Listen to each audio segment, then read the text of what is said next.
Tonight, a lot of headlines coming out of President Trump's first cabinet meeting, including the administration laying out plans to conduct large-scale firings.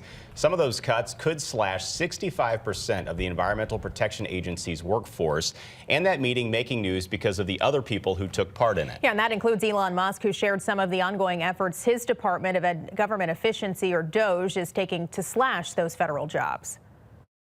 Last week, the president encouraged me via Truth Social and also via phone call to be more aggressive. And I was like, okay, yes, sir, Mr. President, we will indeed do that. The president is the commander-in-chief. I do what the president asks.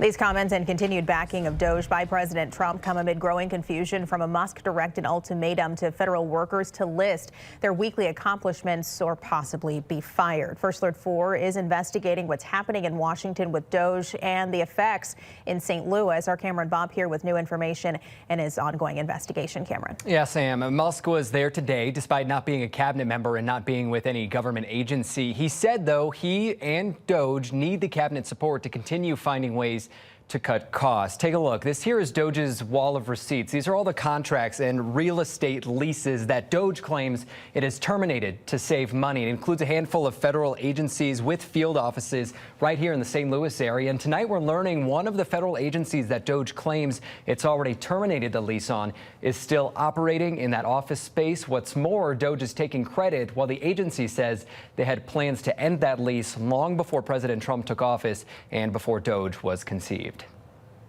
We brought you this story only on 4 on Monday, the Defense Counterintelligence and Security Agency, DCSA, and how DOGE claimed on its website that it saved about $425,000 by terminating the lease of one of its 2 St. Louis area field offices. But a spokesperson for DCSA tells First Alert 4 DOGE never notified them and that they're still operating out of both of their St. Louis area field offices.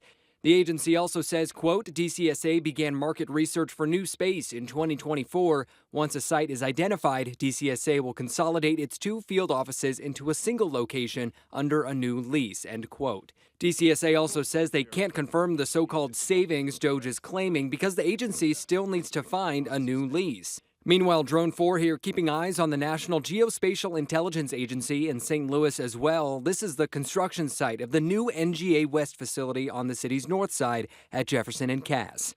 A federal spokesperson there tells us they're following executive orders from the president, including those involving DOGE, which could leave a number of probationary employees there without a job.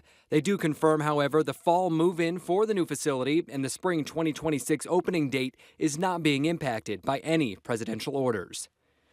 So DOGE claiming savings here in St. Louis is just one piece of a story playing out nationwide, including, as we confirmed ourselves, some cost-cutting measures yielding $0 in savings, as well as DOGE double, triple, even quadruple counting contracts, leading to numbers on that list I showed you being inflated. In the studio, Cameron Bob, First Alert 4. Cameron, thank you. Late last